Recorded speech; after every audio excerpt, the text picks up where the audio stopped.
दान वाटत आहेत त्या ठिकाणी. सगळं गोकुळ जमलंय नंद बाबाच्या वाड्याच्या भोवताली. आणि मग 4 नंबरच्या दरवाजामध्ये चांदीचे नाणे वाटप सुरू होते. चांदीचे नाणे. मग काय चांदी चांदी चांदी चांदीचे नाणे वाटप सुरू आहेत. नंद बाबांना आनंद झाला. नंदघर आनंद भयो एवढा ओळखलंच नाही. अगं मी तुझी बहीण मी तर एकुलती एकच होते. अगं मी तुझी चुलत बहीण. चुलताच नव्हता तर चुलत बहीण येणार कुठून? टेलर प्रेम से बोलो राधे राधे.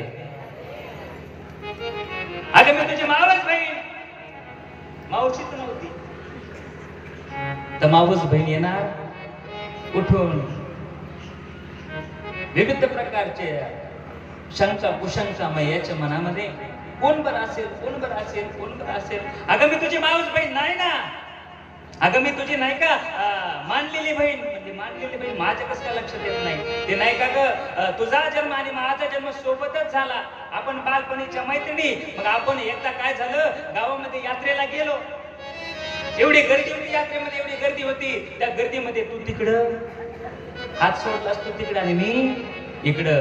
तेव्हापासून आतापर्यंत आपली भेट नव्हती. चला तुला माझी काही कुशाली माहिती नव्हती. मी काय करते हे तुला माहिती नव्हतं. पण मला सगळं काही वृत्तांत माहिती होता. अगं 80 वर्षाचं तुझं वय झाले. आतापर्यंत तुला मूलबाळ नव्हतं. पण आता मूलबाळ झालंय हे मला समजलं. म्हणून तो आनंद घेण्याकरता तो आनंद देण्याकरता तो आनंद साजरा करण्याकरता मी या ठिकाणी आले. आणि मग मात्र यशोदामय्या मनात विचार करायला लागली आणि म्हटली ओळख ना पाळक आणि म्हणे लोकमान्य. तुम्हाला कसं काय जाऊ द्या म्हटले. अगं दारातच सगळे काय बोलणार का? आत बोलावलं. अगं तुझ्या बाळाला पाहण्याकरता आले मी. मैयाने सांगितलं पहा माझ्या बाळाला. पण तो आत्ताच झोपलाय. गणय्या म्हटले अवतारच घेतलाय. दुष्टाला के भक्ताला के पायापाशी दुर्जनाशी संहारी. दुर्जनाचा संहार करण्याकरता अवतार घेतलाय. घेऊन या चक्र गदा. आणि मैया म्हणते झोपला. आता झोपून चालेल कसं? पाठीमाग झोपून चालायचं कसं? झोपून चालणार नाही महाराज. तिथं झोपून चालणार कसं? आणि मग कन्हैयाने रडायला सुरुवात केली. विषयाचे स्तन भरणी आली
कालकुट नावाचे विष भरलं होतं आपल्या स्तनामध्ये.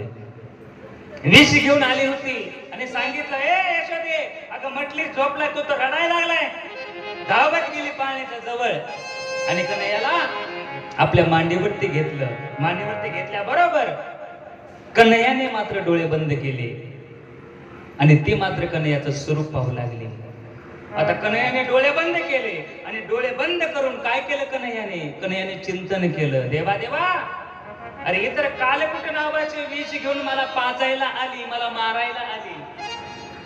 मग समुद्र मंथनाच्या वेळेला हल नावाचे विष ज्यांनी ग्रहण केलं, ज्यांनी पिलं, ज्यांनी स्वीकारलं, ते माझे भोलेनाथ, ए भोळ्या शंकरा, आवड तुला?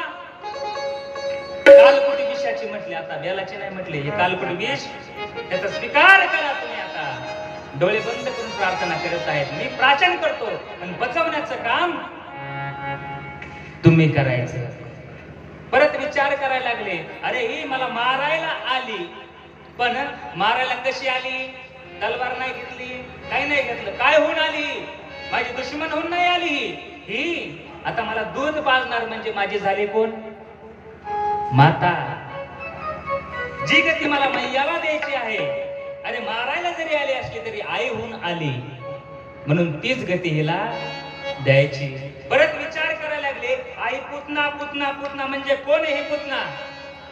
म्हटले वामन अवतारामध्ये बळीराजाची मुलगी रत्नमाला. ज्यावेळेला वामन भगवंत दारात उभा होते आणि बळीराजाच्या मुलीने पाहिलं रत्नमालेने, किती गोंडस बाळ आहे, किती गोंडस मूर्ती, असं जर माझं बाळ असतं तर मी त्याला मांडीवरती घेतलं असतं आणि त्याला माझं दूध पाजलं असतं. वामन भगवंत म्हटले, ठीक आहे मैया, तुझी ही इच्छा मी पूर्ण करील, पण कधी? कृष्ण अवतारामध्ये.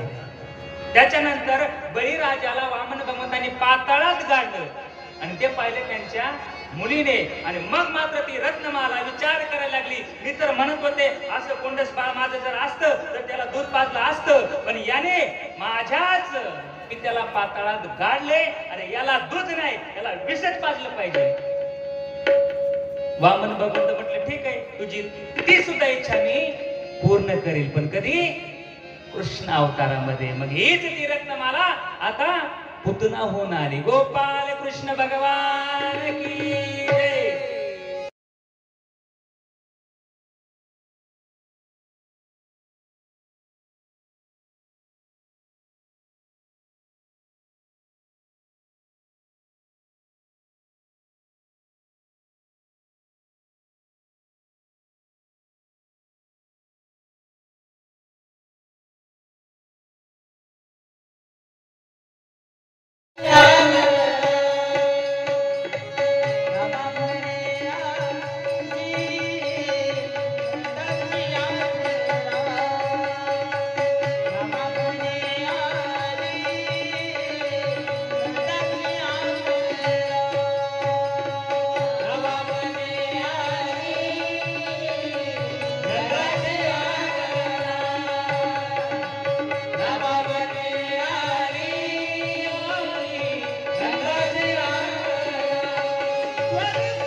ओम भवती भिक्षाम देहि माते.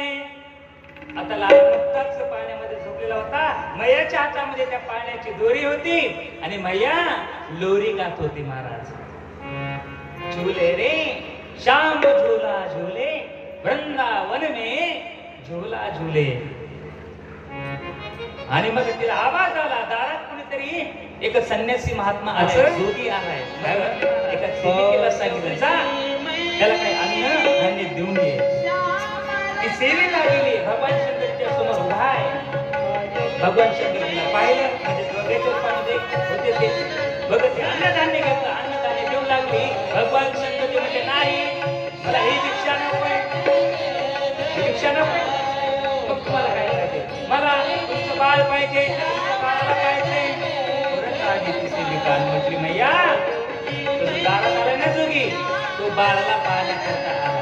मैया म्हटली, काय कर, सगळ्यांचे नाटक मला माहिती आहे. हे सोनं नाणं घे, जा देऊन टाक त्याला. सोनं नाणं घेतलं, त्या काळात सांगितलं त्या काळात सोनं नाणं घेतलं आणि दारात आलेल्या त्या भगवान शंकराच्या समोर गेली आणि ते सोनं नाणं दाखवलं महाराज. भगवान शंकर म्हणजे नाही, मला सोनं नाणं काहीच नको, मला पाहिजे तुमच्या बाळाला पाणी आलं.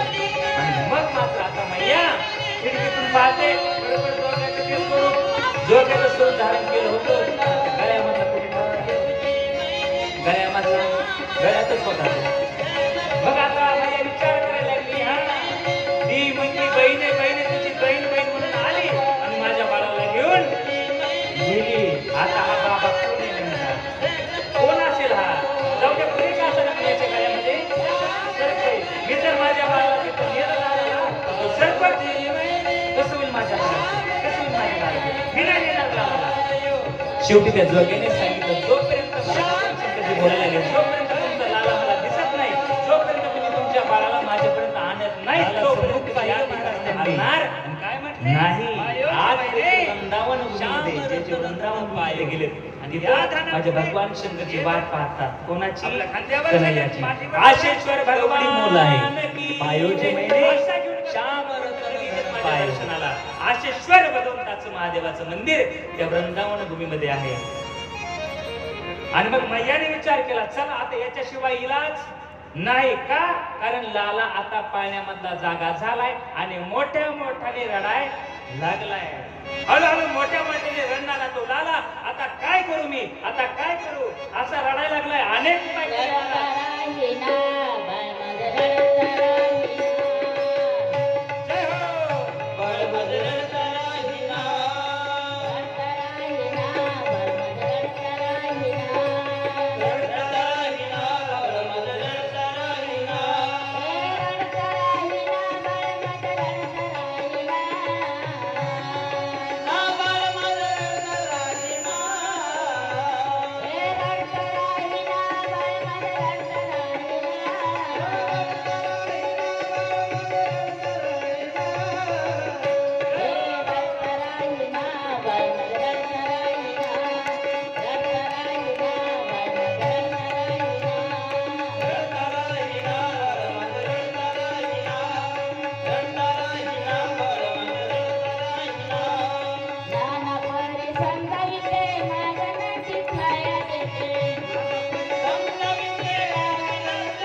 आणि मग मात्र ती सेविका जवळ आली मैयाच्या आणि म्हणायला लागली, तो दारात आहे ना, तो मसनजोगी मसनजोगी, तो काहीतरी बडबड करतोय, त्यानेच काहीतरी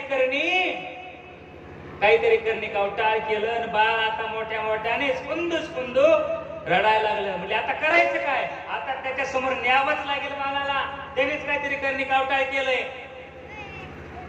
असं म्हटल्यावर बरोबर मैयाने असं हातावरती धरलं लालाला, दारात गेली, भीत दारात गेली.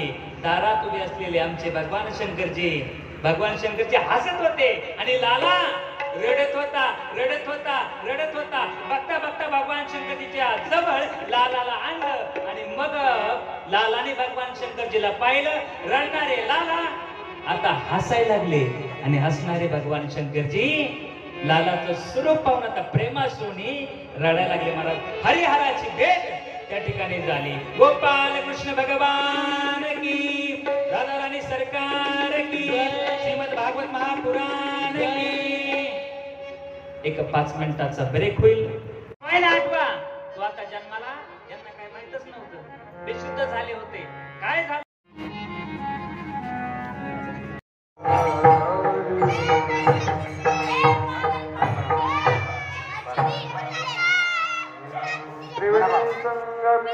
सिद्धि ब्रह्मी तनाय नाम सिद्ध तुनर पातिया पुराण प्रसिद्ध बोलिले वाल्मिका